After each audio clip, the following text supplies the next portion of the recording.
tulungan, walang kupas na kaugalian. Tatag at tibay, sinasabuhay, galak sa puso ay walang kapantay. Panahon na naman ang brigada, pabigisin lakas at diwa. Tara na brigada na, brigada eskwela, magkaisa sama-sama. Brigada eskwela, salin na buong barkada. Brigada eskwela, kilos na magbayanihan na. Ikaw ako, tayong lahat, hawak kamay, sabay-sabay, kapit bisig, buong bayan. Tara na, kumilos na.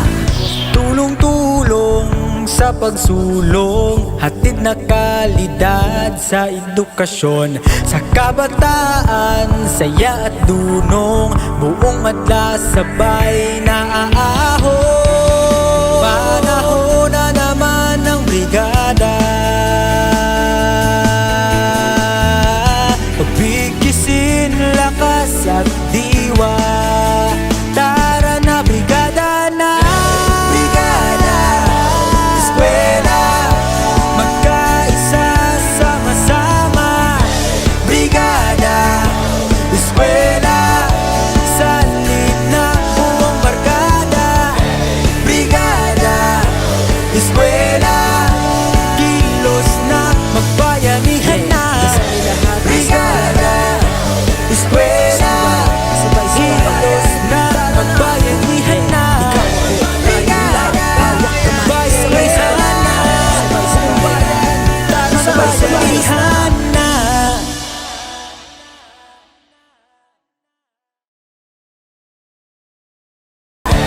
Brigada eskwela, kilos na magbayanihan na. Brigada eskwela, kilos na magbayanihan na. Brigada magbayanihan na, magbayanihan na.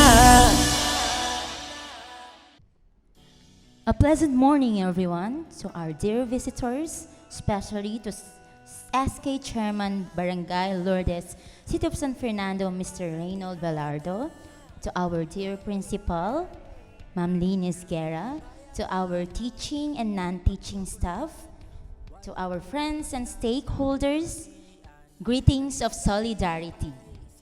Welcome to Pampanga High School Brigada Eskwela Kick-Off Ceremony. We are winning. Yes, we are. Amidst the pandemic that we are still battling for more than a year now, we witness how the spirit of unity, generosity, compassion, and gratefulness is never undermined among our brethren, among those who selflessly give from what they have, and among those who wholeheartedly receive what is offered. Touching stories of genuine pagmamalasakit at pagtulong sa kapwa are overflowing in different social media platforms. And that's what this is all about. With its catchphrase, Bayanihan sa Paaralan, indeed a perfect theme for Brigada Eskwela 2021, let us celebrate in this time of the year the grand cycle of giving and receiving. To get the ball officially rolling, let us have the singing of the national anthem to be followed by the opening prayer to be given to us by Mr. Peter Paul C. Carion. Let us all stand. Mga kababayan, ang pambansang awit ng Pilipinas. Kayang magiliw, ewas na silanganan, alam ng puso, sa dikit mo'y buhay.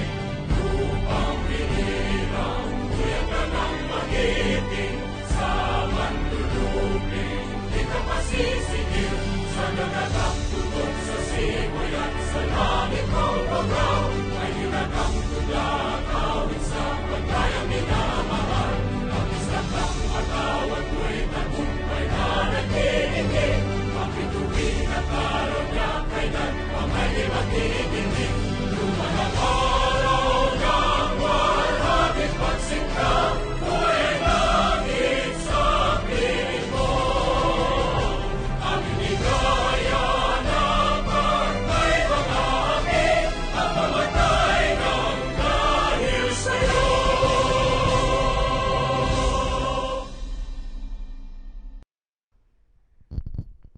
Sabay-sabay tayong yumuko at damhin ang presensya ng ating Panginoon.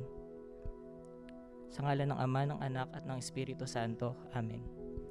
Panginoon, maraming salamat po sa dakilang araw na ito.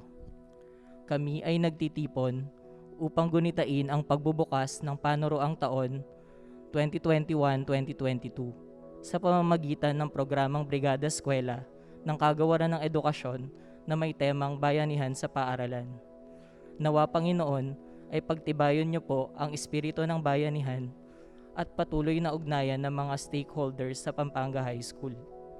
Maraming salamat po sa mga biyayang ipinagkaloob mo sa aming paaralan. Naway pagpalain ng iyong mapagpalang kamay ang mga taong naging instrumento upang maging matagumpay ang layunin ng programang ito. Panginoon, patuloy niyo pong pagyamanin ang aming Brigada Eskwela. Idinudulog namin, Panginoon, na patuloy mo kaming gabayan at tulungan sa pandemyang ito. Nawa ay bumuhos mula sa iyo ang kagalingan at pagtulong.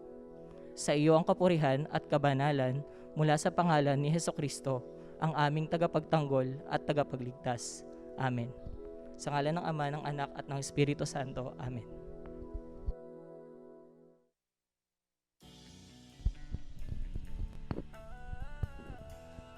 May we now be seated? Burr is just around the corner. This equates to the most wonderful time of the year. It is the time of the year when the spirit of sharing and giving is all over the place. Isn't it just the perfect time for Brigada Eskwela?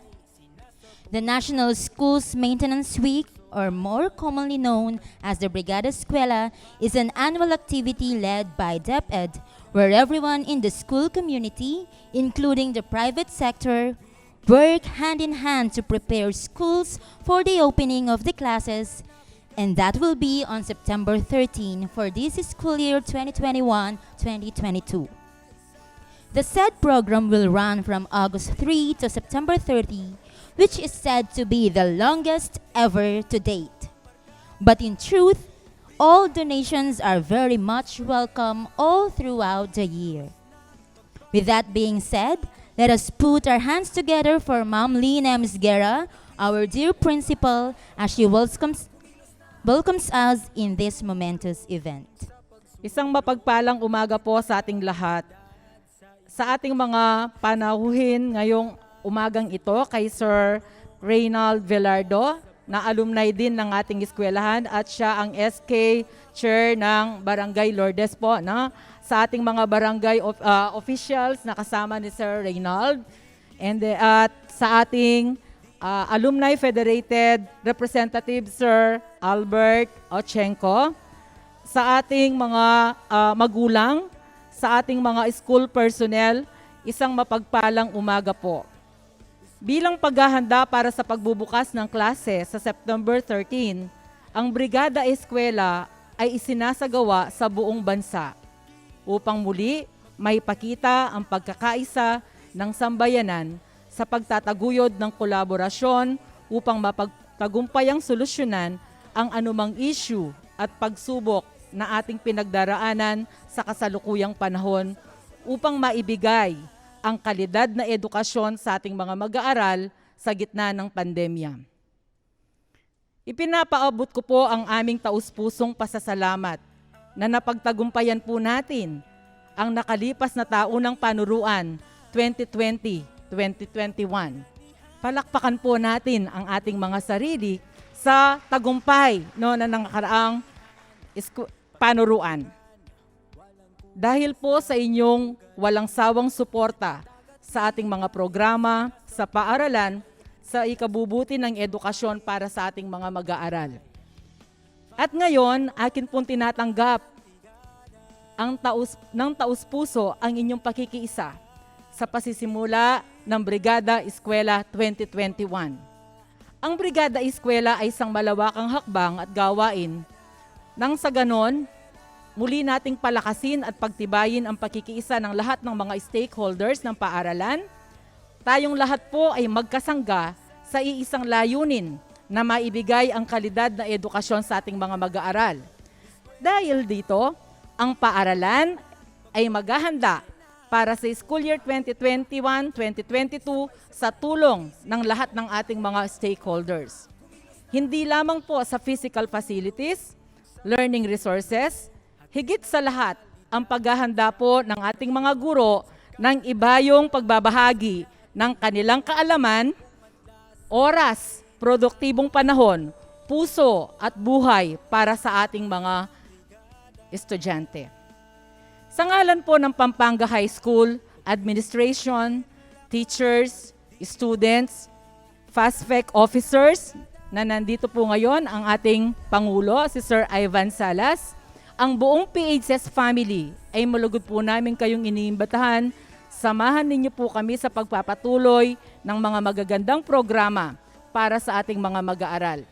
Sa taong ito, ating pong inilunsad ang ating ng siyudad San Fernando, ang inisyatibo niya na po sa Project NEST. Ibig sabihin po, Nurturing Environment and System for Thriving. Education Community Pantry. Ibig sabihin po, layunin nito na suportahan at tulungan ng mga mag-aaral sa pampublikong paaralan, hindi lamang po ng mga material na bagay, tulad halimbawa ng mga school supplies, learning resources. Bukod dito, ipararating natin sa ating mga mag-aaral sa abot ng ating makakaya ang mga student services like guidance and counseling, tutorial sa tulong ng ating mga kaguruan at mga katuwang sa ating komunidad, sa ating barangay. So ang community pantry angkop sa konsepto na magbigay ayon sa kakayahan, kumuha batay sa pangangailangan. So ano man po ang may tutulong natin sa ating mga estudyante, tulong-tulong po tayo sa school year 21-2022. Ang bawat miyembro ng paaralan at komunidad ay maghahanap, di po ba, ng ginuntuang puso o mga donors. At syempre, hindi lang naman po, sabi ko nga kanina, ang suporta sa material na bagay. Pwede rin po ang manpower, pagsiservisyo sa pangangailangan ng mga mag-aaral. Nang sa ganon, sa kabila ng pandemya, muli mapagtagumpayan natin ang school year 21-2022. Bayanihan, as they say, the responsibility of operations of classes in the new normal and the depth of learning must be felt in the entire PHS community. Together we move forward. Bista man put alatamong biyabe-yabe physical, we can still make a difference in the life of our learners. We should be brilliant, innovative, and globally competitive. Na po? So mga mag-aaral na may puproduce ng Pampanga High School, matalino, may puso. Yan ang mga patients po natin. So to our dear benevolent stakeholders, education partners, local government officials, alumni, FASPEC officials, parents, and to one and all, a pleasant day. Thank you. Thank you very much po, Ma'am Lane, for your message.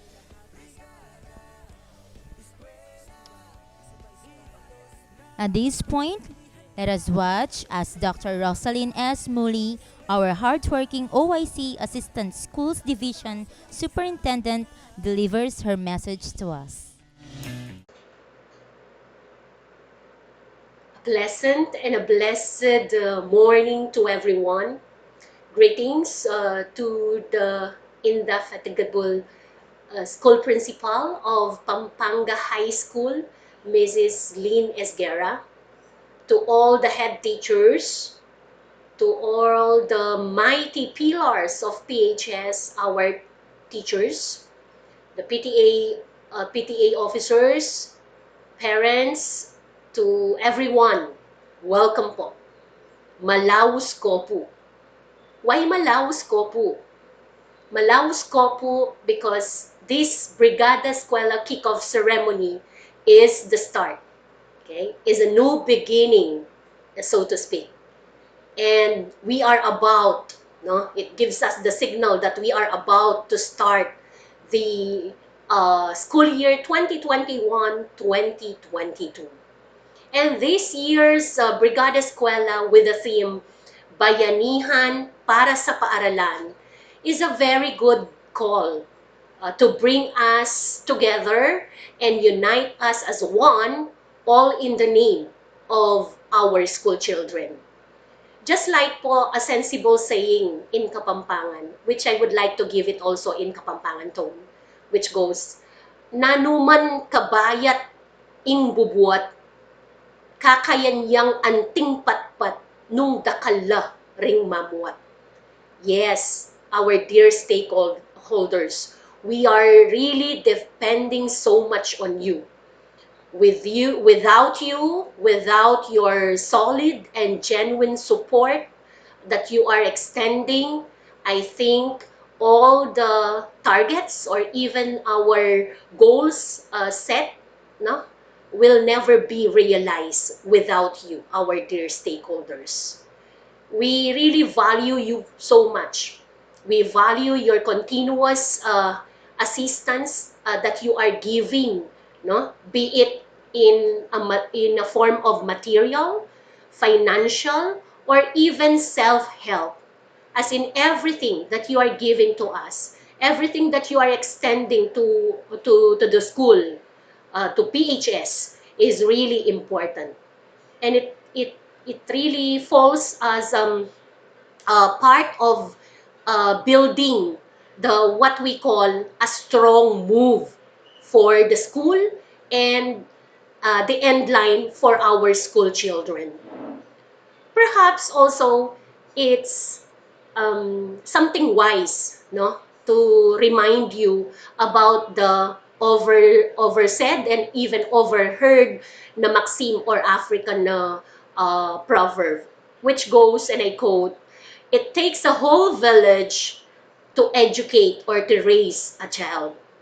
In the same way, in my own line of thinking, it takes a whole village to prepare the school. Yes po. Okay? Any contribution that you can really give is really something that we cling and we value it very much. Okay? And so, in this particular activity, the Brigada Eskwela kickoff ceremony, we always say with you, no po, malaus ko po in uniting with us so that we can successfully traverse the school year 2021-2022. Again po, a very pleasant day to everyone. Ayabak po kay kayungan.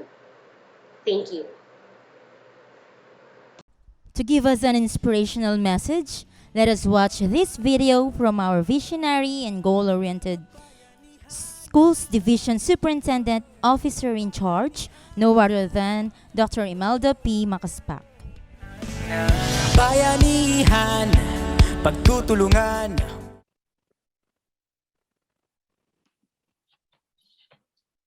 Base sa ating pagsusuri at pag-aaral sa school year 2020-2021, kahit napakaraming mga pagsubok sa pagtaguyod ng edukasyon sa gitna ng pandemya, ang dinanas ng ating mga Fernandino learners at mga guro, punong guro, tagamasid at lahat ng bumubuo ng SDO San Fernando at mga magulang, malugod at ipinagmamalaki naming ibinabalita na naging makabuluhan ang nakaraang school year dahil may natutunan ang ating mga mag-aaral at hindi nasayang ang isang taon dahil naging kapaki-pakinabang ang mga aralin sa mga modules at TV-based at radio-based instruction na ginawa ng ating mga supervisors, specialists, punong guro at higit sa lahat ng ating mga guro. Napatunayan din natin na kung katuwang natin ang ating mga magulang sa paghubog sa kaisipan at kagandahang asal ng ating mga anak, higit tayong magtatagumpay.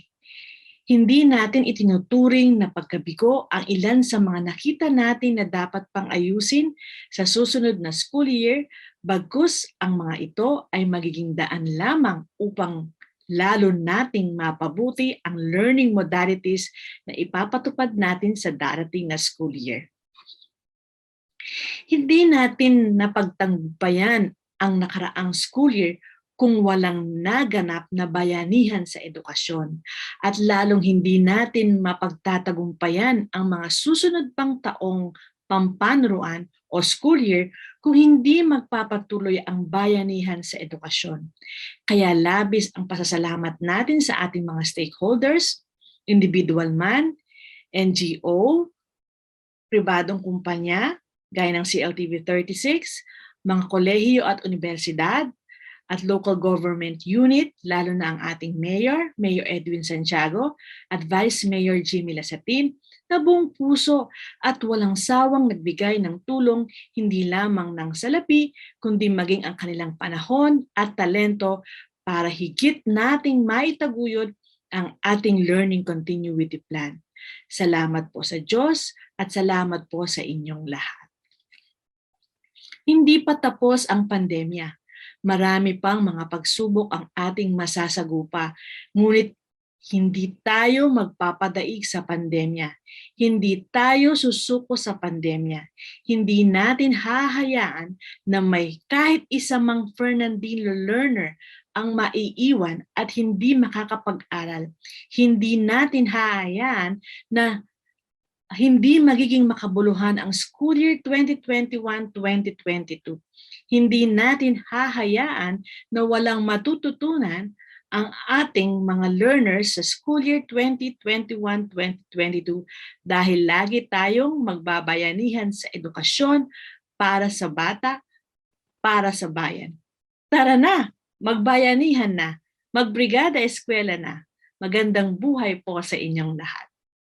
Truly, the partnership between the school and all the stakeholders made our endeavors a success. At this juncture, let us hear another message from our City Mayor, Honorable Edwin D. Santiago. Let's give him a big hand. Pagtutulungan, walang kupas na kaugalian. May pandemya man o wala, tuloy ang edukasyon sa siyudad San Fernando. Tuloy ang edukasyon ng kabataang Fernandino. Ito po ang linyang aking binitawan noong nakaraang taon nang nagsimulang maapektuhan ang bansa, kabilang ang siyudad sa COVID-19 pandemic sa iba't ibang aspeto. Dahil edukasyon ang pangunahing agenda ng ating administrasyon, ang bawat piso, bawat sentimo ng ating pondong pang-edukasyon ating ginamit upang matagumpay nating matapos ang school year 2019-2020 at buksan at kumpletuin ang school year 2021 habang kinaharap ang pagdaigdigang krisis sa kalusugan. Ang tagumpay nating ito sa larangan ng edukasyon, hindi trabaho ng pamahalaan lamang, kung hindi trabaho ito ng mga guro, ng teaching personnel, at siyempre, kayo pong mga magulang at guardians ng mga bata. Ngayon, buong puso ko pong binabati ang sektor ng edukasyon, barangay, pangungobyerno, at kabataan na nagsanib puwersa upang ilunsad ang bayanihan sa paaralang Brigada Eskwela bilang paghahanda sa school year 2021-2022. Gayon din sa ating mga kasamahan sa isang makabuluhang proyekto ng Educational Community Pantry na magsisilbing tulay upang makatanggap tayo ng karagdagang tulong, pang-edukasyon at ibahagi ito sa mga magulang at kabataan. Dahil sa sama-samang pagtatrabaho, walang kapagurang pagsaserbisyo, buong loob ko pong masasabi na sa school year 2021 to 2022, may pandemya man o wala, tuloy ang edukasyon sa siyudad San Fernando. Tuloy ang edukasyon sa kabataang Fernandino. Ako po si Mayor Edwin Santiago, tagasulong ng edukasyon. Bumabati ng magandang araw sa lahat. Since the opening of classes is quite nearing, the teaching and non-teaching staff are busy in preparing the school for the resume of classes. Let's witness through an AVP how they work in collaboration to ready the school for a new school year. Walang kupas na kaugalian.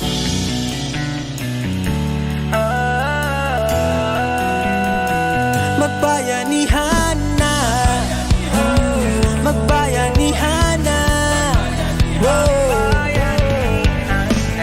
bayanihan, pagtutulungan, walang kupas na kaugalian. Nagtagatibay, sinasabuhay, galak sa puso ay walang kapantay. Panahon na naman ang brigada, pagbigkisin lakas at diwa. Tara na brigada na, brigada, eskwela, magkaisa sama-sama. Brigada, eskwela, salin na buong barkada. Brigada, eskwela, kilos na pagbayanihan na. Ikaw ako, tayong lahat, hawak kamay, sabay-sabay, kapit bisig, buong bayan. Tara na, kumilos na. Tulong-tulong sa pagsulong, hatid na kalidad sa edukasyon. Sa kabataan, saya at dunong, buong madla sabay na aahon. Panahon na naman ng brigada,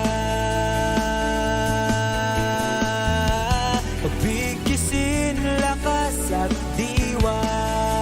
Tara na brigada na, brigada, eskwela, magkaisa sama-sama. Brigada, eskwela, salin na buong barkada. Brigada, eskwela, kilos na magbayanihan na.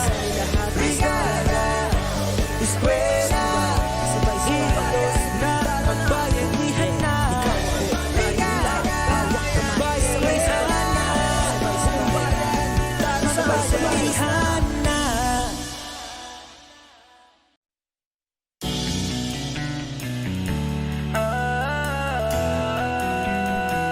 Magbayanihan na, magbayanihan na, bayanihan, pagtutulungan, walang kupas na kaugalian. Nagtagatibay, sinasabuhay, galak sa puso ay walang kapantay. Panahon na naman ang brigada, pagbigkisin lakas at diwa. Tara na brigada na, brigada, eskwela, magkaisa sama-sama. Brigada, eskwela, salin na buong barkada. Brigada, eskwela, kilos na pagbayanihan na. Ikaw ako, tayong lahat, hawak kamay, sabay-sabay, kapit bisig, buong bayan. Tara na, kumilos na. Tulong-tulong sa pagsulong, hatid na kalidad sa edukasyon. Sa kabataan, saya at dunong, buong madla sabay na aahon. Now we have reached the highlight of this year's Brigada Eskwela kickoff. In response to the call to strengthen collaboration and partnership commitments among all stakeholders to support DepEd in planning the Basics Education Learning Continuity Plan, Pampanga High School is launching its Education Community Pantry, otherwise known as PHS-Nest, Nurturing Environment and System for Thriving, which is an initiative of the city government. Let us know more about this project and be part of this noble cause. Let us watch this video. Sa diwa. Hindi lamang sa larangan ng pangkabuhayan apektado ang maraming pamilyang Pilipino, kundi maging sa larangan ng pagkatuto ng bawat batang Pilipino. Inilunsad ng siyudad ng San Fernando ang programang Nurturing Environment and System for Thriving or NEST, isang education community pantry na naglalayon para sa isang malawakang pagtulong, paglantabay at paggabay na ang focus ay ang makapagbigay ng tulong at suporta sa ating mga mag-aaral sa pamamagitan ng pagbibigay ng educational needs gaya na lamang ng school supplies, tutorial sessions, study tips, at iba pang mga pamamaraan na mas lalong makatutulong sa pag-angat ng ating edukasyon. Dahil hindi hadlang ang pandemya sa magandang kinabukasang naghihintay sa ating mga mag-aaral. Sino-sino nga ba ang mga kalahok sa programang ito? Sa pagtutulungan ng ating school administrators, guro, magulang, at iba pang mga miyembro ng ating komunidad gaya ng barangay officials at sangguniang kabataan ay siguradong magiging mas matagumpay ang programang ito. Paano nga ba ang magiging proseso ng naturang programa? Una, magkakaroon tayo ng isang Facebook group, ang Pampanga High School NEST Education Community Pantry na pangungunahan ng Educational Pantry Coordinator. Ang mga magulang, tagapangalaga at mga guro ay ia-add ng ating Educational Pantry members sa Facebook group na ito. Sa page na ito maaaring i-post ng mga magulang at tagapangalaga o sino mang miyembro ng Educational Pantry ang kanilang mga kahilingan o requests. Kailangan ding ilagay ang pangalan ng mag-aaral, grade at section para sa mas agarang aksyon. Oo nga pala, hindi lang requests ang pwedeng i-post. Pwede ring mag-post ang mga nais magbigay ng tulong o mga gustong mag-donate. Sabi nga nila, sharing is caring. Tandaan na ang Facebook group na ito ay pribado at posts na may kaugnayan lamang sa page na ito ang maaaprobahan. Mayroon din palang Google Form na ipamamahagi kung saan maaari nating isumite ang ating requests o kahilingan. Paano naman ang mga walang internet access sa bahay? Huwag mangamba dahil merong mga nakalaang drop boxes ang ating paaralan na kung saan maaaring ihulog ng mga magulang at tagapangalaga ang kanilang requests. Sa mga nais namang mag-donate ng school supplies, maaaring ilagay ang mga ito sa tabi ng drop boxes. Maaari ring mag-donate ng mga kagamitan o cash donation kaakibat ang pagsusumite ng deed of donation form. Pangalawa, mahalaga ang ugnayan ng mga guro at ng mga magulang o tagapangalaga sa programang ito. Gamit ang video calls o chats ay ipahahayag ng mga guro ang adhikain ng programang ito sa mga magulang o tagapangalaga. Maaari ring gawin ang orientation na ito ng face-to-face kasabay ng schedule ng kuhanan ng mga module. Gaya ng nabanggit, hindi lamang mga bagay ang maaaring i-donate. Pwede ring mag-conduct ng tutorial session, study tips, at iba pang mga kagamitan sa pagkatuto gaya ng mga aklat o kaya ay gadgets. Ikatlo, ang requested needs ng ating mga magulang o tagapangalaga ay ililista ng ating NEST focal person. Ang mga coordinator naman ang mag-aayos ng mga ito. Ang advisors ng ating mga mag-aaral, guidance counselor, at iba pang mga guro ay ipaaalam sa ating mga magulang at tagapangalaga ang petsa at oras ng pamimigay ng requested needs na gaganapin sa paaralan. Sabi nga nila, it takes a village to raise a child. Kaya naman aktibo at iba yung pakikilahok ang inaasahan sa pagsasanib puwersa ng paaralan at barangay na siyang tutukoy sa pangangailangan ng bawat Fernandinong mag-aaral at kikilos upang matugunan ito sa tulong at suporta rin ng mga miyembro ng komunidad. Isang malawakang komunidad para sa isang produktibong educational community pantry ay tiyak na lilikha ng iba yung pagkilos upang maging mas magaan at madali ang pagkatuto ng bawat kabataang Fernandino. Kaya naman tandaan, magbigay ayon sa kakayahan, kumuha ayon sa pangangailangan.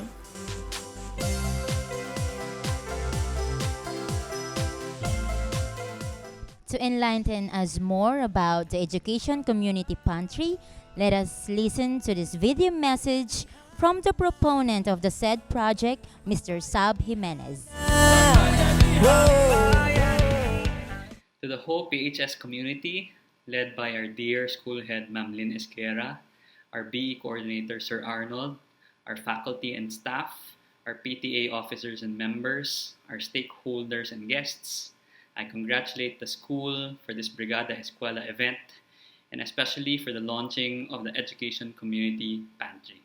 I'm very glad to have been part of the preparation towards this launch of the Education Community Pantry with our very hardworking faculty and staff. You see, our Education Community Pantry aims to provide assistance to our students throughout the school year with the active participation of all the members of our community. I'm one with you in this endeavor, and so I invite all of you to join our Education Community Pantry to provide continuing care for our learners. Thank you, and have a good day. Truly, it takes a village to raise a child. The school alone cannot do all the tasks. And through Brigada Eskwela, stakeholders and all our partners from all over the community are encouraged to involve themselves and be active participants in educating our children. So at this point, let us witness the first step in educating our children with the acceptance of the donations from different stakeholders, to which of course we are very much delighted and thankful to receive. For our beloved and generous stakeholders, partners and donors, dakal pong salamat kay kayo. A round of applause to our generous partners. Let us welcome Mr. Alberto Ochenko, Federation of Pampanga High School, Jose Abad Santos High School Alumni Association representative of the Board of Directors. We also have our SK Chairman from Barangay Lourdes, Mr. Reynald Velardo. Sa pagsulong, hatid na kalidad sa edukasyon, sa kabataan, saya at dulo. We also have Mrs. Mary Grace Tiglao, one of our teachers in Pampanga High School. Bigkisin lakas at diwa, tara na brigada na, brigada, eskwela, magkaisa sama-sama. Our dear partners donated school supplies, books, and other resources that our learners can use this school year. Thank you very much. We also have 2 units of cell phones. Cell phones donated by our SK chairman, or the SK of Barangay Lourdes. 5 units po. Thank you very much po.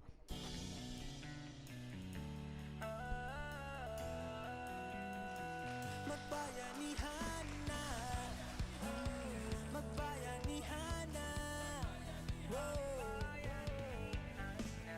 bayanihan, pagtutulungan, walang kupas na kaugalian, tatag at tibay, sinasabuhay, galak sa puso ay These donations will sure be of good use here in Pampanga High School. Thank you very much po for being generous and always choosing to help our school. Our school is bursting with joy because of your love and support to our learners. Thank you for always giving to us po here in school. And speaking, thank you very much po. Let's give them a big hand.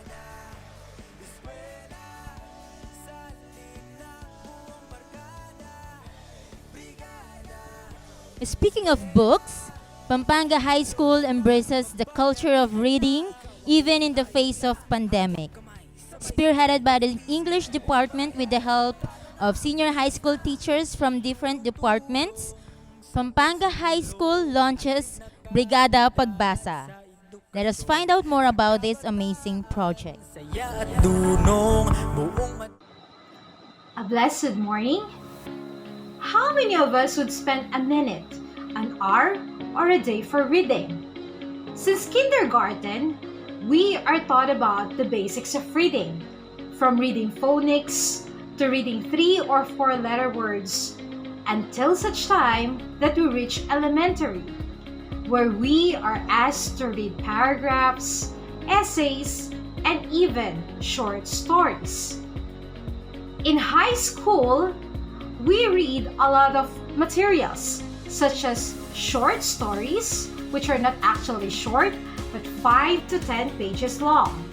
We also read long novels, such as those related to romance, fiction, and even science. In college, all the more we are taught about reading. We are asked to read technical writings about our chosen careers. The question is, what happens after college? Not many of us will spend a time for reading. Others rest on reading science, everyday science, or even newspaper articles. While others, they find reading very boring that they would not spend a single minute of their time reading. But regardless, whether conscious or unconscious, everyone has to read. For reading is a life skill that we are going to use until such time that we'll meet our Creator. Today, we formally launched Brigada Pagbasa, a program by the Department of Education which seeks to indulge all stakeholders to support reading programs so that we could create effective readers, more so, literate citizens who may contribute to nation building. Ladies and gentlemen, English and Filipino departments are committed to ensuring that bawat bata bumabasa. How does it feel to miss home? Imagine being away from your homes, especially in this time of pandemic. The nostalgic feeling will make you miss every inch and corner of your homes, especially the people you live with. To give us a feel of how special our homes are to us, here is Ma'am Raquel T. De Castro with her students to read to us the poem entitled Tahanan. Ang tahanan. Maliit na dampa ang aking tahanan, walang palamutit, mga kasangkapang, tulad ng sa ibang magagarang bahay. Nagtataka ako ng gayon na lamang kung bakit lagi kong pinagpipilitang doon din magbalik sa kinahapunan. Pag ako'y nalayo, kahit munting saglit, nais kong sa dampay kaagad magbalik. Kapag nawawalay, ako'y nananabik, at kung naghihintay, ako'y naiinip. Natutuwa ako kapag namamasid ang aking magulang at mga kapatid. Maligaya ako kung nakakapiling ang lahat ng aking kaisang damdamin. Nalilimutan ko ang mga hilahil, ang sumasa puso'y banal na hangarin. Kaya't sa tuwa ko'y malimit sabihing ang Diyos ay sadyang malapit sa akin. Ang aking tahanay isang munting pugad na nahihiyasan ng mga pangarap. Doon ko nakita ang unang liwanag. Ang pagkatao ko'y doon din namulat. Ang aking tahanan ay walang katulad, tanging kayamanang sa langit nagbuhat.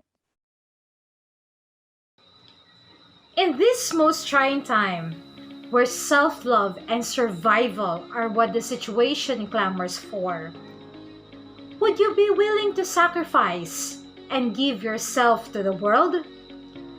Such an existential question will be dealt on our final piece entitled The Snail and the Rose Tree by Hans Christian Andersen, which will be read by Sir Maria Joseph Patrick Enriquez with his students. The Snail and the Rose Tree by Hans Christian Andersen.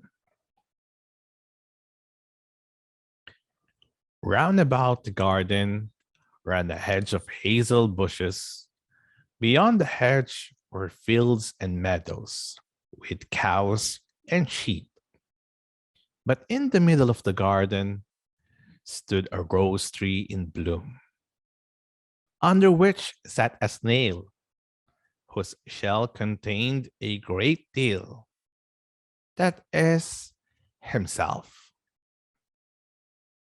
Only wait till my time comes, he said. I shall do more than grow roses, bear nuts, or give milk like the hazel bush, the cows, and the sheep. I expect a great deal from you, said the rose tree.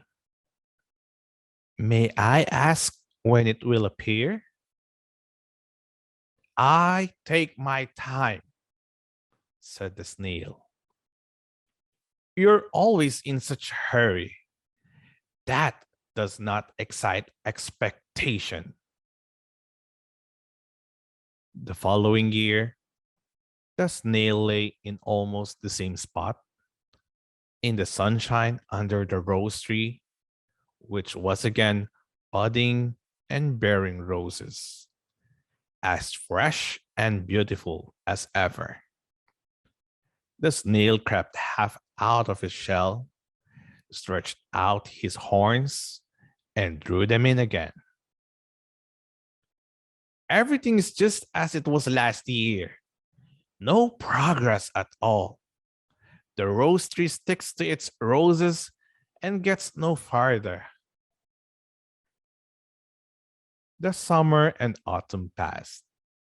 The rose tree bore roses and buds till the snow fell and the weather became raw and wet. Then it bent down its head and the snail crept into the ground. A new year began. The roses made their appearance and the snail made his too. You are an old rose tree now, said the snail. You must make haste and die. You have given the world all that you had in you. Whether it was of much importance is a question that I have not had time to think about. But this much is clear and plain, that you have not done the least for your inner development, or you would have produced something else. Have you nothing to say in defense? You will now soon be nothing but a stick. Do you understand what I say? You frighten me, said the rose tree. I have never thought of that. No, you have never taken the trouble to think at all. Have you ever given yourself an account why you bloomed and how your blooming comes about? Why just in that way and in no other? No, said the rose tree. I bloomed in gladness because I cannot do otherwise. The sun shone and warmed me. The air refreshed me. I drank the clear dew and the invigorating rain. I breathed and I lived.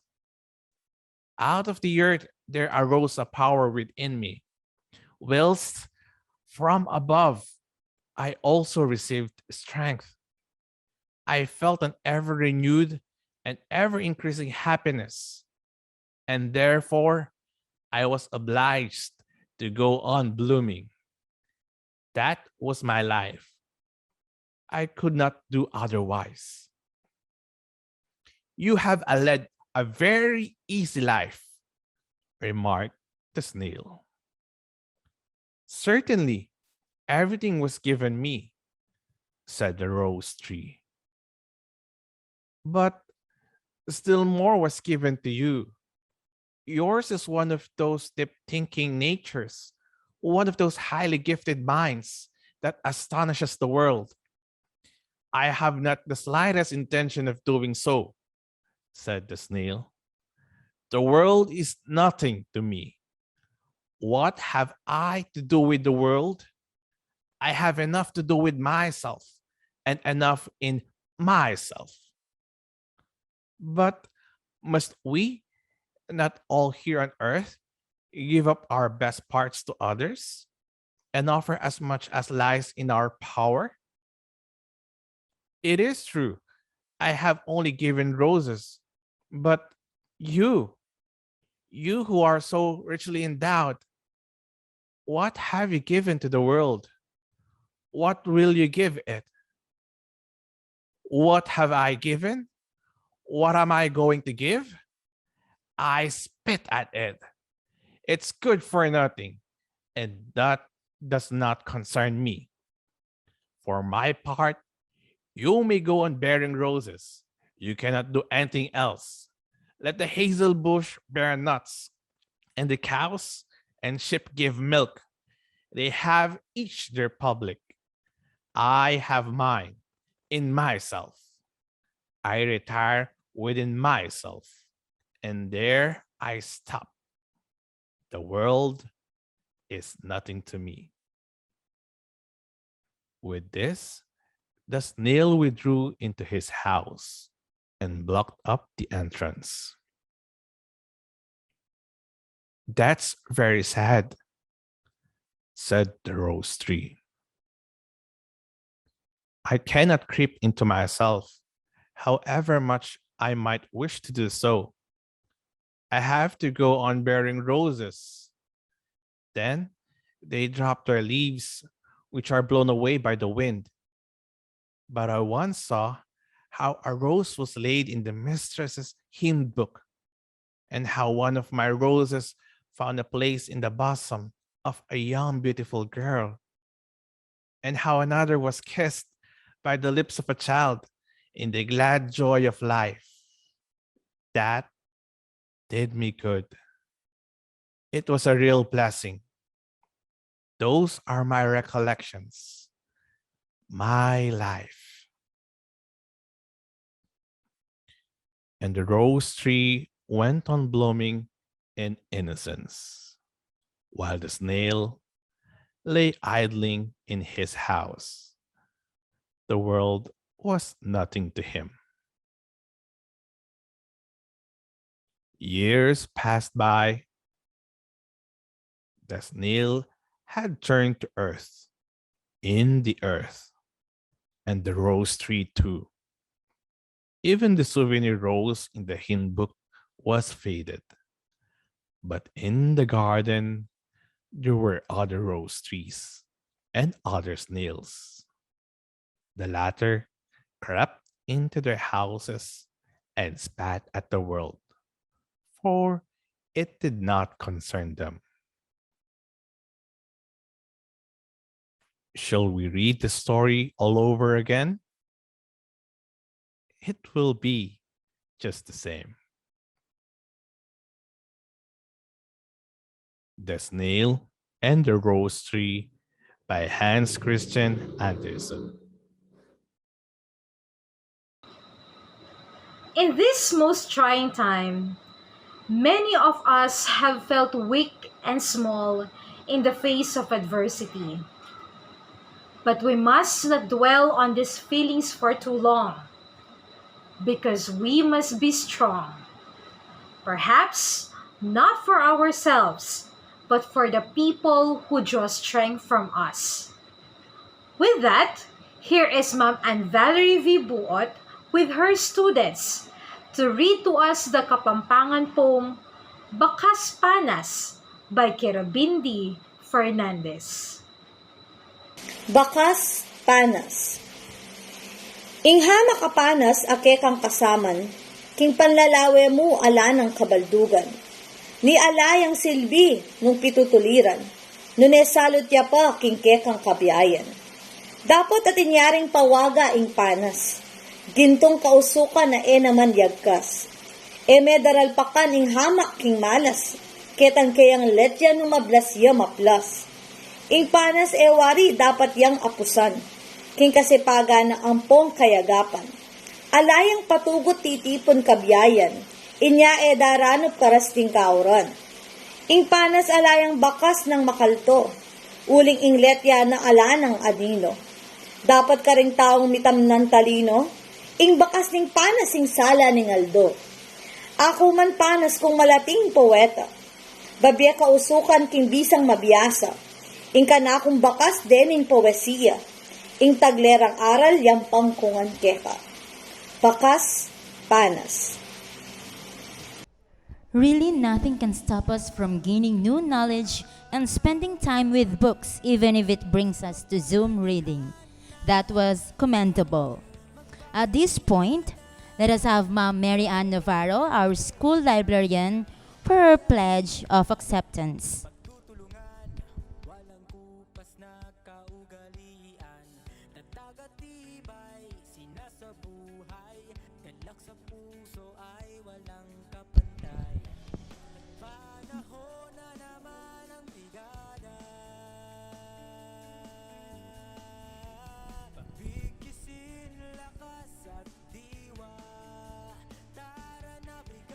Maraming salamat po sa mga aklat na ibinigay ninyo sa aming paaralan at sa suporta po sa mga programa ng Student Services.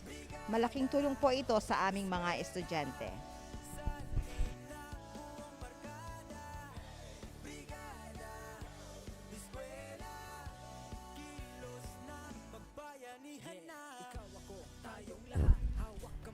Thank you very much, Madam Anne.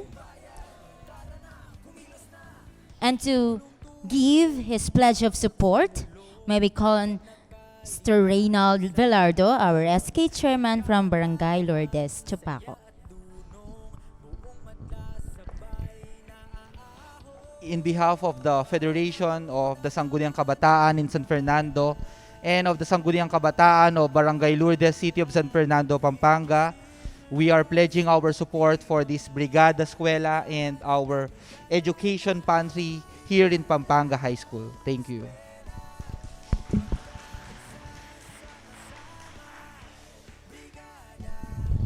Thank you very much, Mr. Velardo. Now let us proceed to our next project in line with the division-initiated project Let a Million Flowers Bloom, which is highly relevant and timely as almost everybody has turned into plantito and plantita. Here are the YesO coordinator and officers with the stakeholders in action. Let's watch this video.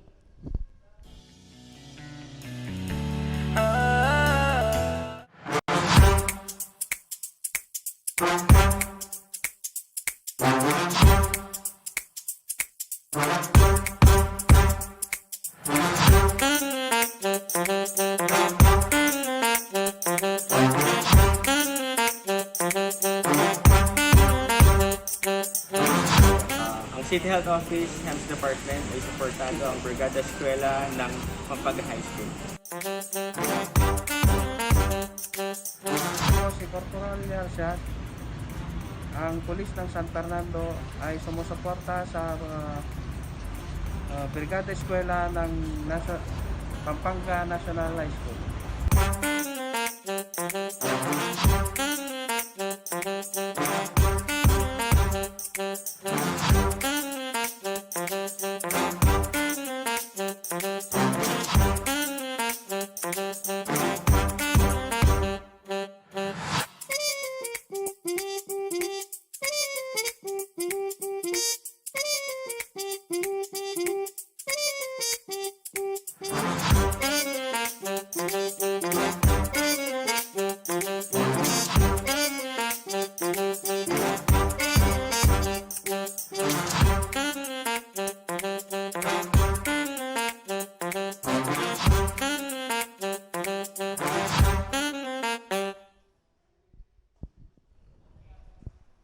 Those are indeed beautiful flowers and plants donated to our school. At this point, may we invite Mr. Alberto Ochenko, the Federation of Pampanga High School Alumni Association representative of the Board of Directors, for his pledge of support.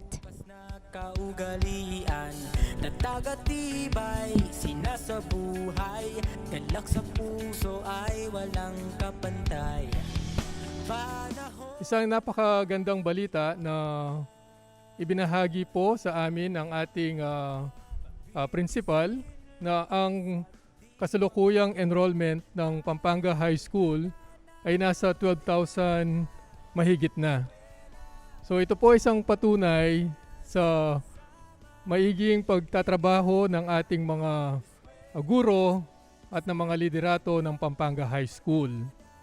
At ang Brigada Eskwela o tawagin natin ay Education Community Pantry ng Pampanga High School ay isang paraan upang muling ipakita ng ating mahal na Pampanga High School ang maiging pagtatrabaho upang ipahatid ang napakataas na kwalidad ng pag-aaral para sa ating mga estudyante.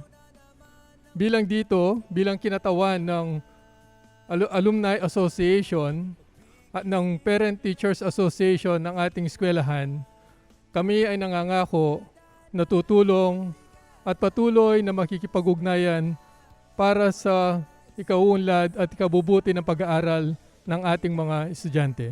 Maraming salamat po. Another project of Pampanga High School is the symposium titled The Learner's Role in Coping with COVID with Ma'am Maria Belinda R. Luzon, which is done through Zoom conference with some students in the STEM strand. Okay. Share screen.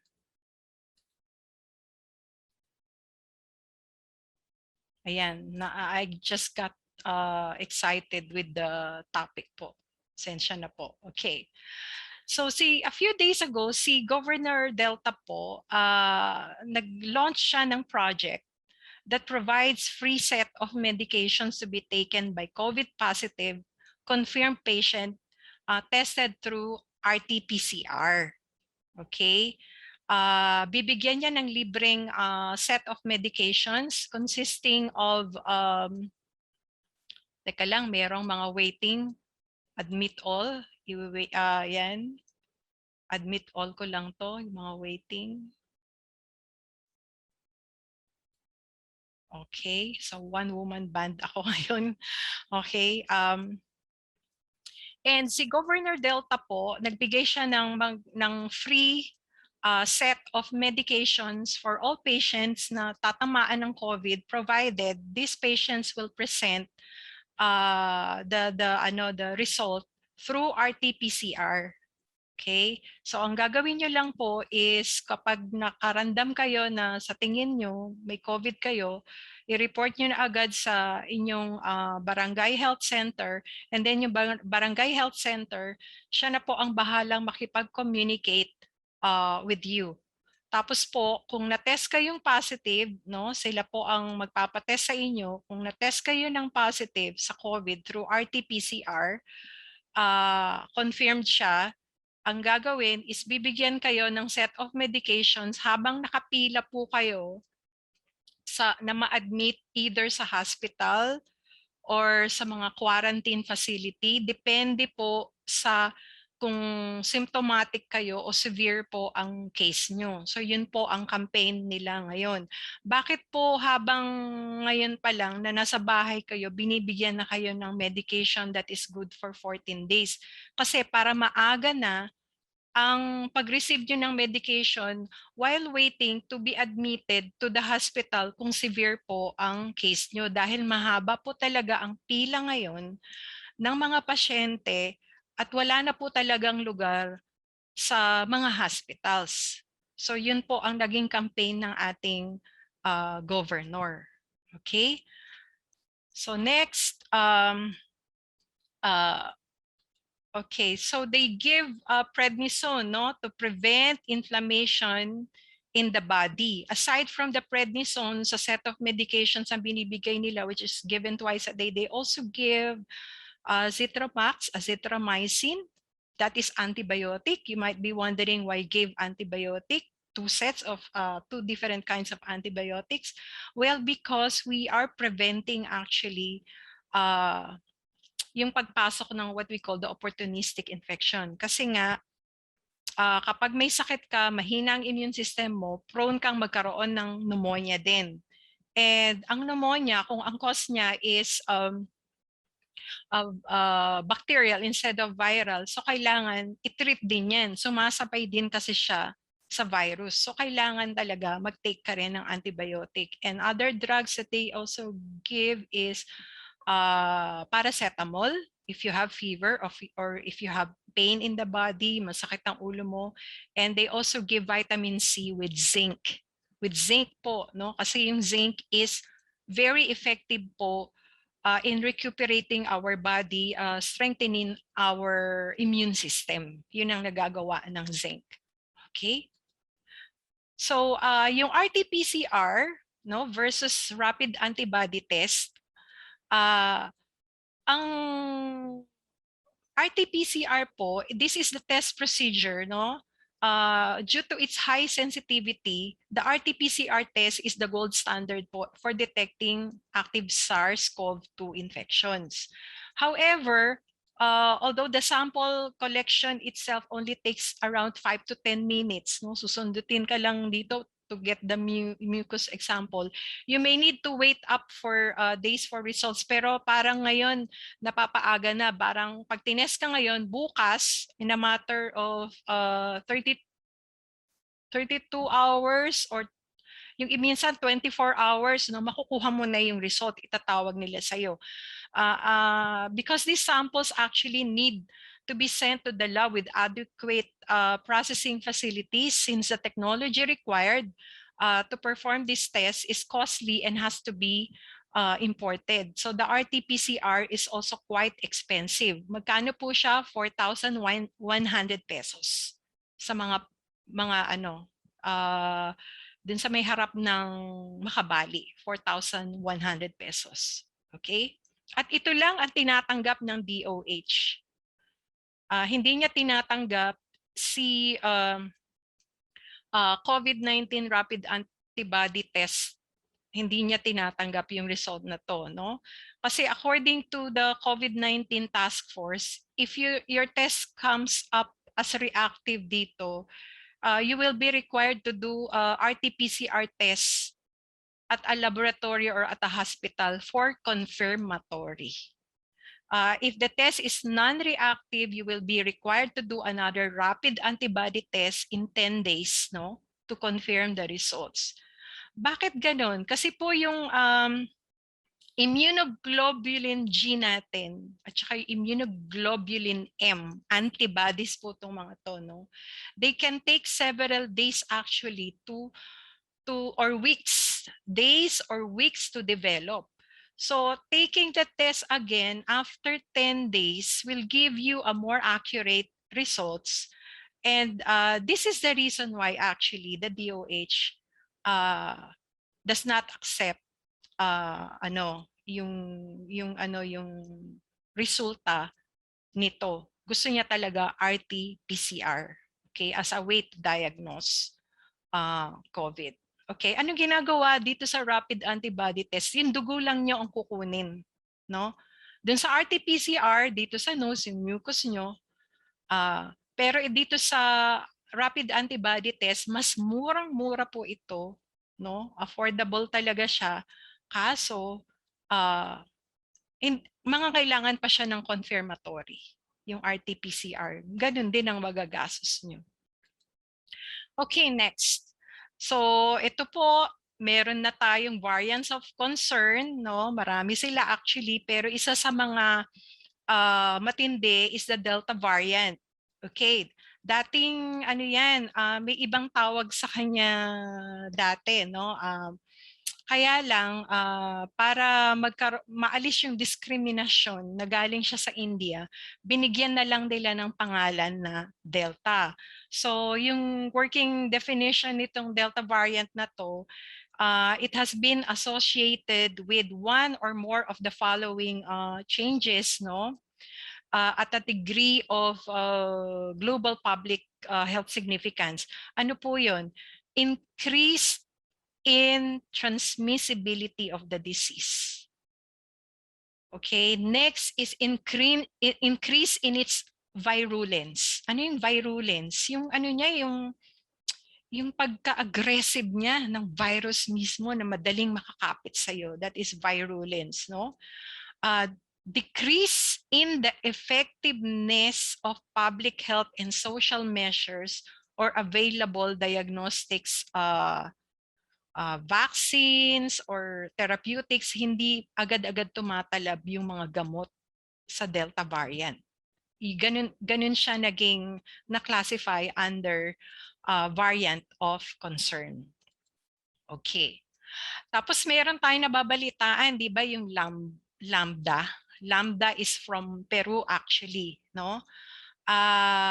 Pagka naman siya tinawag na variant of interest, kagaya nitong lambda na to, ibig sabihin nagkaroon na po siya ng genetic changes na pinipredict pa lang nila or known na to affect virus characteristics such as transmissibility, disease severity, immune escape, diagnostic or therapeutic escape, meaning to say baka hindi na po tumalab, hindi natatalab ang mga vaccines sa mga ito.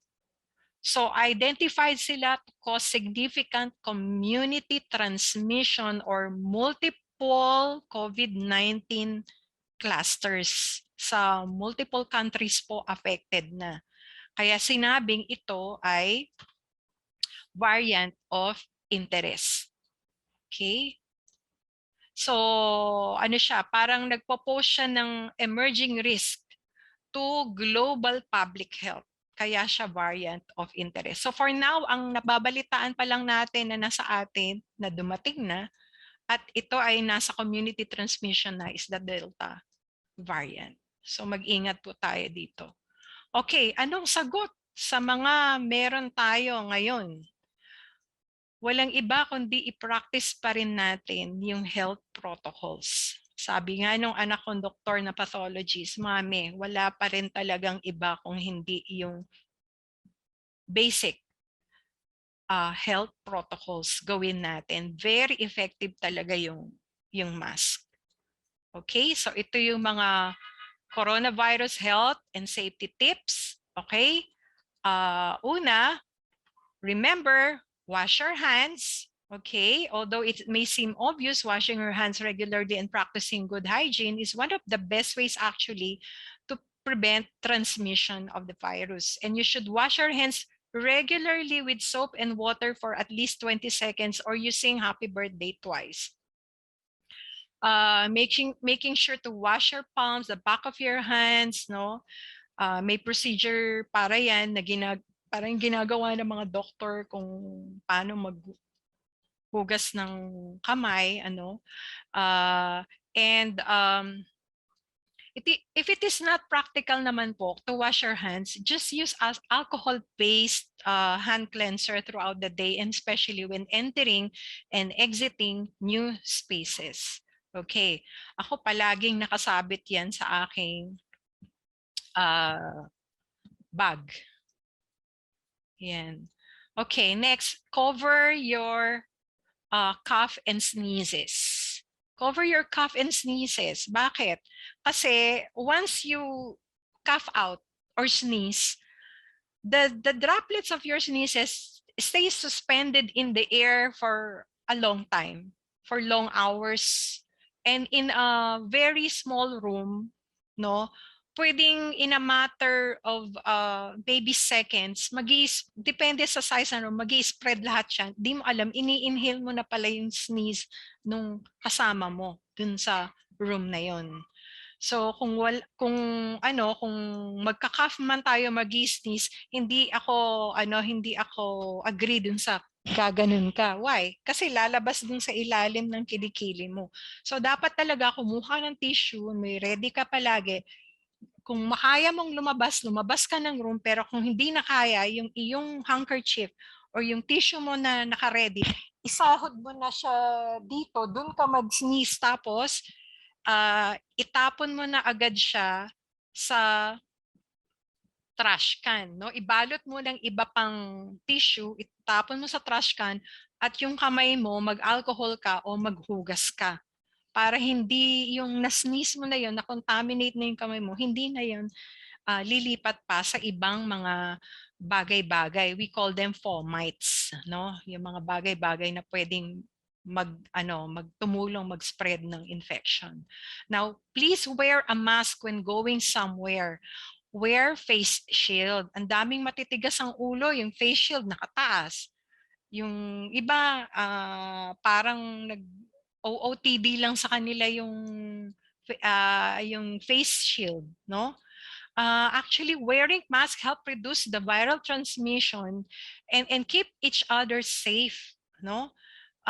For example, if you are alone in your office, you may not need a mask, but at other times, no, a mask should be worn when you are in a working spaces, no, hallways, common areas.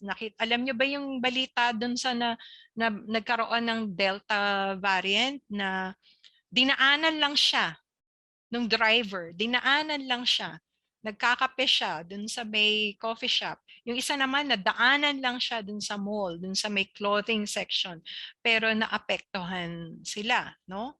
So, clean your hands with warm water and soap or alcohol-based hand cleanser, no? Yung kung damage, bago nyo i-wear yung mask nyo, if damaged na po or dirty, do not wear it anymore, no? Palitan nyo na agad. Holding by ear loops, place the clean mask on your face, over your nose and mouth and chin, and taking off your mask. Okay, I will share this to you. I am wearing N95 pag lumalabas ako at pag pumupunta ako sa room ng nanay ko.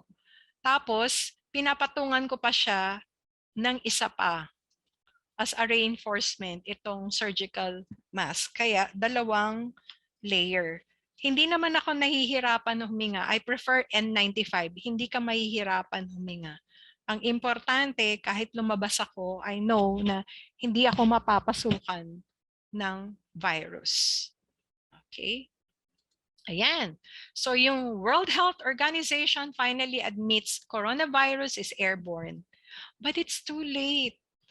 Hindi na nila agad nasabihan. Tingnan nyo na yung nangyari sa India, no? Yan. So current evidence suggests that the virus spreads mainly between people who are in close contact with each other, typically within 1 meter short range. So a person can be infected with aerosols or droplets containing the virus, are inhaled or come directly in contact with the eyes, nose, and mouth. So the virus can also spread in poorly ventilated or crowded indoor settings, lalo na po yung mga CR, saan? Sa mga malls. Yung mga CR sa mga malls, no? Pwede kayong makakuha ng virus dyan kasi napakaliit ng space, napakaliit. Oh, what if nag-sneeze siya doon? Di mo alam yung unang taong nanggaling na gumamit doon. Nag-sneeze siya. Tapos, it so happened na wala kang mask, no? So, kung saan nag-spend longer periods of time yung mga tao ng indoor settings, napakadelikado din yan. This is because aerosols remain suspended in the air or travel farther than 1 meter. Okay, so when you say airborne, parang classification na yan kamukha ng tuberculosis.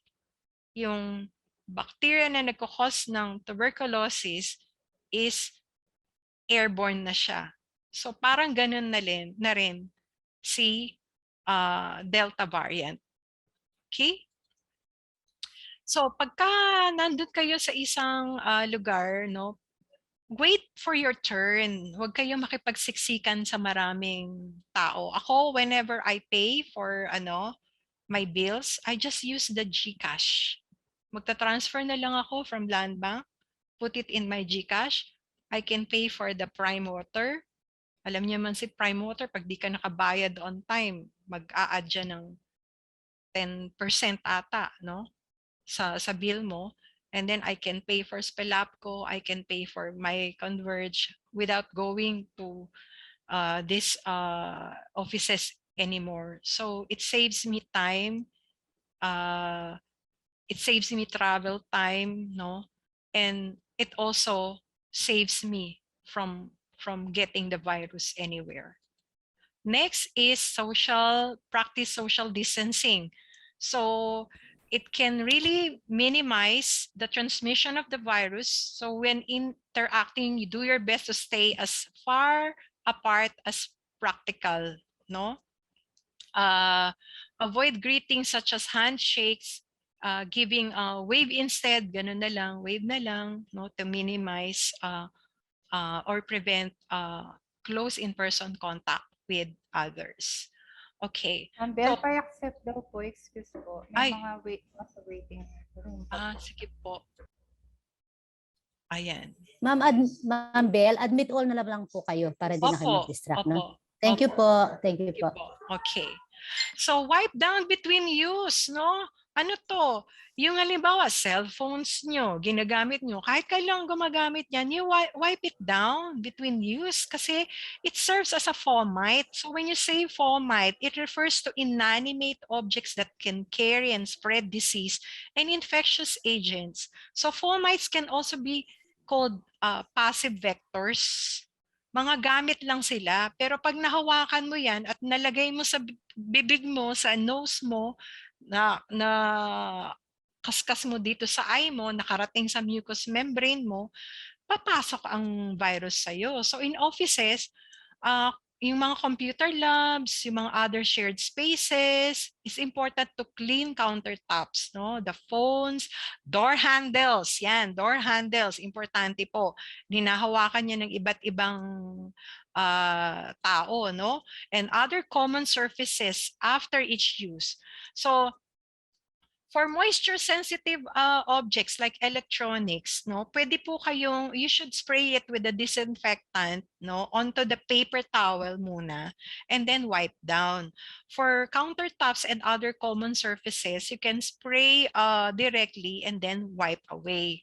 So all areas across the campus, across the school, no, should be provided with the necessary cleaning supplies, or may mga stations na may mga alcohol nakabitin dyan, pwede kang kumuha anytime, parang sa hospitals, di ba? Okay. So, avoid shaking hands, no? Yung mga high fives and hugs, wag na muna yan. Okay. And prevent getting sick. Okay.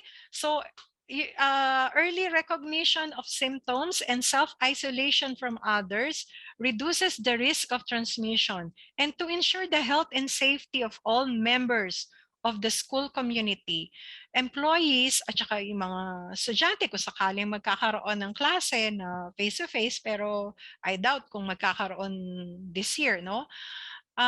Will be asked to monitor themselves for symptoms for COVID-19.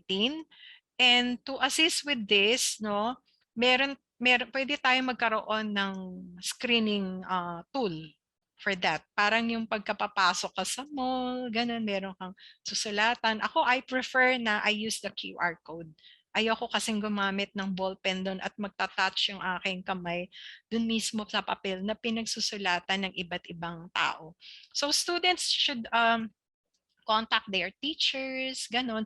O kaya yung mga teachers should contact their heads, no?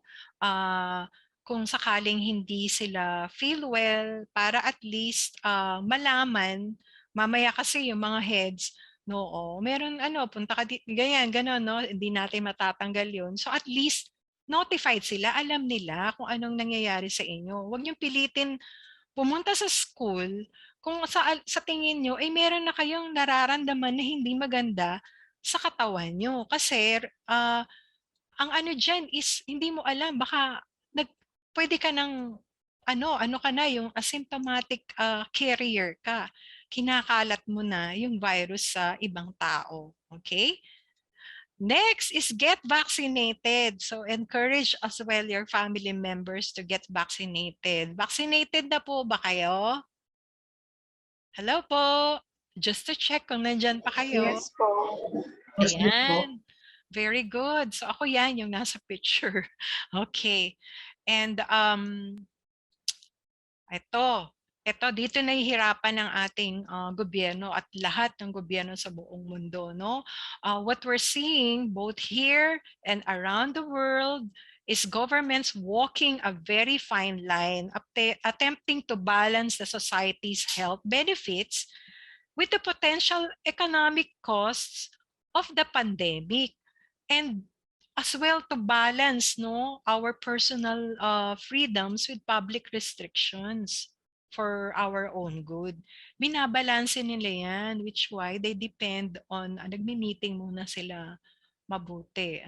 Okay, so ngayon ang trend is not ECQ, hindi lockdown sa buong lugar, but instead, ang tawag nila granulated lockdown. Kung ano lang yung area na maraming cases, yun lang ang ila-lockdown nila. Kasi nakita nila na kung ila-lock nila yung buong lugar, buong municipality, ang mangyayari, maapektuhan pati yung mga hindi dapat madamay at yung mga businesses. And alam niyo naman, yung mga businesses na yan, nagko-contribute yan sa ating economy at saka yung ikabubuhay ng mga taong nagde-depend sa kanila.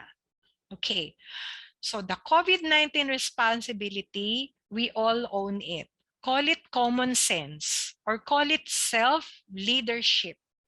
As citizens, we all have the responsibility to heed the current health advice or risk or mag-risk tayo increasingly severe government restrictions. Okay, so ano yan? Common sense na yan and self-leadership.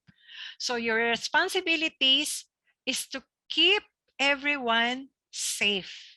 Keep everyone safe, no? The sacrifice we make as individuals is the protection of everyone across our own family, our own community, our own school, at lahat-lahat na rin, no? Sa environment natin. And the government can set the guidelines and health advisories, but it is actually up to all of us to take steps as individuals, no, to listen and think about the impact of our own actions. So there's a lot of confusing information already out there and it's scary, no? So find time to talk to your, kung kayo yung mga learners, find time to talk to your parents, no? To both learners and colleagues, make safety rules in the house. Okay? Ako, safety rules sa house, walang magpapasok ng sapatos, tsinelas outside. Hindi papasok sa loob. Kasi dinadrag mo yung, nung hinatid ko yung anak ko sa Clark, very early in the morning, 6 a.m., nakita ko yung mga sa construction company, yung mga laborer nila, dumudura kung saan-saan. Pag baba nila dun sa service nila, dumudura kung saan-saan. All directions, natatapakan nyo yan. May mga taong ganyan, di nila alam kung saan sila, parang hindi sila well-mannered to the point na kahit saan, pupusit dang makanyaning sipundang pakanyang pamoy, itang bigla na, bigla ka.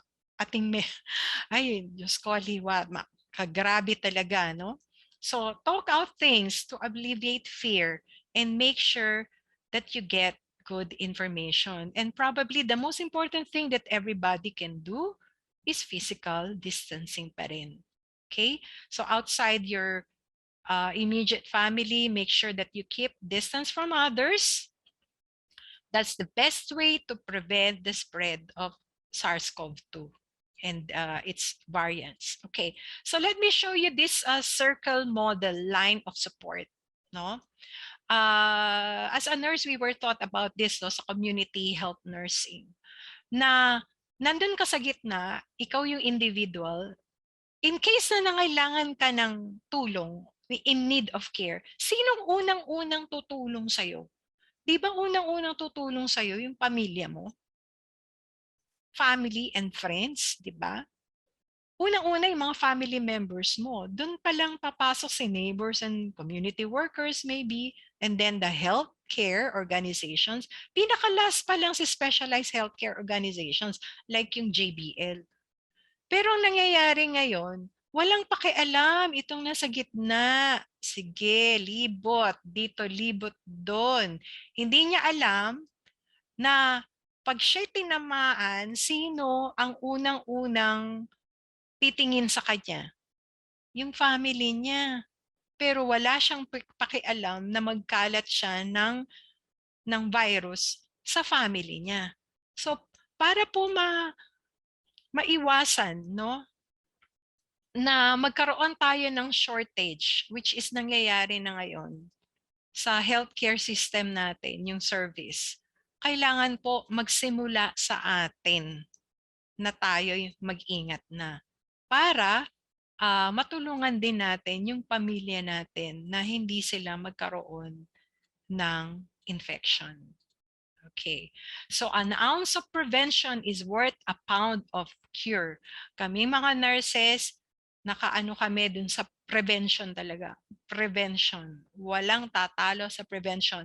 Kahit sabihin mo ng OA ka, overacting ka, or over-exaggerated ka sa mga ginagawa mong prevention practice mo sa COVID na yan. Who cares? Kasi kailangan naman talaga ngayong panahon ngayon, no? Kung nga pupunta ako sa office ng boss ko, si Ma'am Edel, talagang maselan yan. No? Hindi ka basta-basta makakalapit sa kanya. Gusto niya, naka-distansya talaga kayo. At kasi meron matanda din sa kanila, nag-iingat siya. No? Alam niya yan. Okay? So, an ounce of prevention is worth a pound of cure. Okay? So, going back to the basics, ano yon? Self-care. Alagaan mo yung sarili mo. Take care of yourself. Abide with the standard health protocol. Oh, ito pa, positive behavioral adaptation ito to the new normal. Alam niyo ba na hindi natin alam kung kailan matatapos yan? Hindi natin alam. Walang makakapagsabi. Some says 3 to 5 years. Some says even 7 years. No? Wag naman sana. Pero according to studies, mga ano yan, mga forecasting yan. No?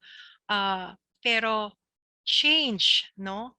And the need for adaptability, yan na ang new normal ngayon. Unprecedented, unparalleled, extraordinary, unique, once in a lifetime event ang nangyari sa atin ngayon. All terms na gamit na natin which have been used to describe COVID-19 and its impact in our daily lives, no? The way we socialize and connect with others is different already. Yung spatial distancing guidelines and restrictions on visiting the elderly, yung nanay ko, bawal bisitahin ng mga anak ko na may ibang bahay. No? Overseas returning visitors and other loved ones, no? Hindi mo agad sila makikita. Quarantine muna sila for 14 days. Binalik ng 14 days, no? From 7 days. Schools and universities have moved their education offerings online, no, including us, and conferences have been canceled or postponed indefinitely. Zoom na lang, online na lang. Work has changed and seen many of us moved from the office to our homes. Karamihan ng mga offices ngayon, skeletal workforce. While others have suffered, ito, matindi yung loss of income or unemployment. Kaya, para makapag-cope tayo dito, let's have positive behavioral adaptation. No? However, given that there have been 7 international health crises daw in the last 20 years, sabi ni Tu, ni Gao and Xiao and Shen, researchers ito, pinublish yung work nila noong 2020. It is unlikely that COVID-19 will be the last health-related crisis that we face. It could be said that the current crisis and others to come will become the new normal. Yan na po ang new normal. Nonetheless, it is up to us how we adapt to these and similar cases, similar crisis, no? And whether we respond in an impulsive manner, yung iba kasi napaka-impulsive yung response nila, no? Wala silang pakialam. Ay, mamasyal ko. Ay, lumuwal ko. Pakialam ko ka rin, no? Dealing with each crisis as it hits us, no? Or alternatively, whether we plan proactively for such events and reflect how best to protect the public and mitigate the adverse long-term impacts no, on our communities. So may pananagutan po tayo sa ating community. Hindi lang sa sarili natin. Okay. So my friends, sabi nga dito, stay home, stay safe. We learn more in crisis than in comfort. This is the lesson of resilience. Indeed, there are many lessons we can learn from the crisis that can be used to enrich our work, no? And our personal lives. Marami akong natutunan. Marami akong binago sa lifestyle ko in ways that might otherwise not have been possible prior to COVID-19, no? How open are we to respond to change? Will depend on our adaptability. Kailangan adaptable ka. Ability to manage stress and uncertainty. Walang kasiguraduhan. The VUCA world, no? Flexibility and resilience, and how supportive the environment is for promoting, not only forcing, no? For promoting, not only forcing us to make necessary changes. Okay. So sabi niya uli, nagagandahan kasi ako dito. Hey, my friends, stay home and stay safe. I'll catch you soon. So you may be dying to meet and bond with your closest friends again. But since you don't belong to the same household, there is always a threat that you might get the virus somewhere along the way while meeting them. So you can just now, for now, you just say, I'll catch you soon. Okay? So, do you love your family? Do you love your family? Hello po. Yes po. O yan. If you do, you will do everything to keep them safe, right? So, you have a role to do for your family. Closing your door to stay home is better than closing the casket of a loved one forever. Remember that. Okay? Mas okay na yung sinasara mo yung pinto mo. Huwag mong papasukin yung ibang tao na outsiders. Magstay ka sa bahay mo. That's better kaysa dun sa i-close mo yung casket ng loved one mo dahil nagkaroon siya ng virus, natamaan siya at hindi nakayanan ng immune system niya. Okay? So perhaps this virus, sabi nga ni I'd like to end up this symposium with a quote from Pope Francis in his prayer to end the pandemic. No? Sabi niya, perhaps this virus is actually your way of purifying and cleansing our souls, bringing us back to you. So he was talking to God. Baka pinupurify tayo ni God, kini-cleanse niya yung souls natin. At the end of the day, we all go back to God and seek for His grace. Let's not forget to nurture as well our spirituality. Iba pa rin ang nagagawa ng may maganda kang relasyon kay Lord. Nakakapit ka sa Kanya anuman ang mangyari. Okay? So thank you for inviting me to share this information on how you can cope with COVID times. And God bless us all. Dear learners and colleagues, thank you. Do you have any question po? Do you have any question? Hello po.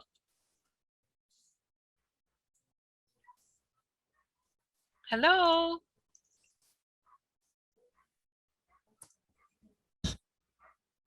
Wala na po, ma'am. Okay, sige. Thank you very much po. Salamat po sa pag-attend nyo sa ating symposium as part of our kick-off for the Brigada Eskwela, which really started formally today. Thank you so much. Have a good day, everyone. Thank you very much po, ma'am. Thank you very much po. God bless po to everyone.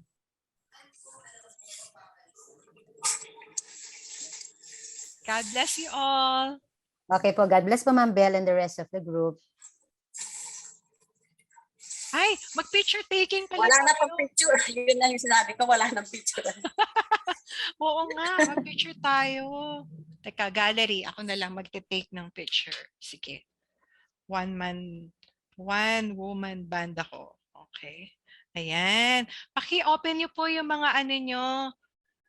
Yung mga...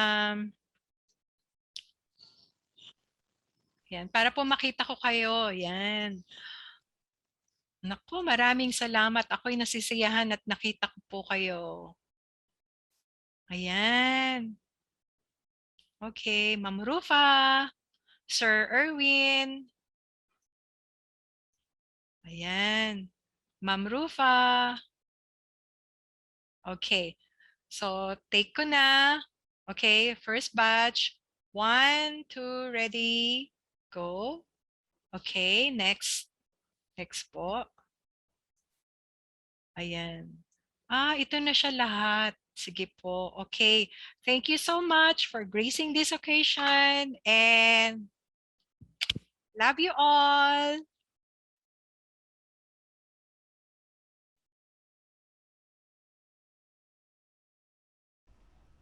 At this hour, let us invite Mr.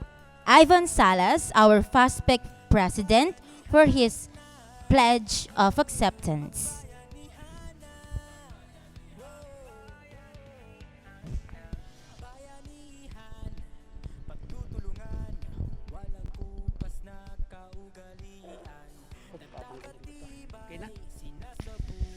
Maraming salamat, Ma'am Dis. Sa ngalan po ng Pampanga High School Faculty and Employees Club, kami po ay nakikiisa sa kagalakan maging sa pasasalamat sa lahat ng ating mga partners na naging bahagi po ng programang ito. Tanggapin niyo po ang aming taus-pusong pasasalamat at ang Diyos ang siyang magpala sa inyo. Marami pong salamat.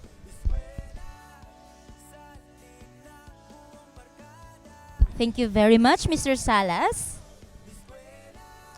Now we have reached the final part of our program. The floor shall now be given to our overall coordinator for Brigada Eskwela 2021, Mr. Arnold L. Corion, for his closing remarks. Maraming salamat po sa lahat ng tumutulong sa ating Brigada Eskwela. It is truly indeed an honor to serve and to help our school. The new Brigada Eskwela is aligned to the needs of the school and learners amidst pandemic. Dakala salamat ka rin kaya katamong stakeholders. Our DepEd Secretary calls for innovation and unity. Kayo pong mga stakeholders namin ay kasama namin sa pagtaguyod at pagsuporta sa implementasyon ng Basic Education Learning Continuity Plan at ng multiple learning delivery modalities. With the help of our teachers and school administrators, we have to reinforce the Brigada Pagbasa, which aims to strengthen the culture of reading. Aside from this, we have the Education Community Pantry that focuses on the immediate needs of learners in the preparation of their schooling. Again, we thank you for your unwavering support. Let us build the community of partnership or promote bayanihan sa paaralan. We are accepting your continued patronage of helping the school and the learners. All of us shall have such bright smiles on our faces as we have spent half of our day productively, satisfying, knowing that we have been part of a great cause, taking roles in preparing every child's future through Brigada Eskwela. We in Pampanga High School are sending our warmest thanks to you for supporting our projects. Thank you very much. Eko po sana sasawa, may balik ko pong pasibayo. Stay safe and Godspeed. Naman ang brigada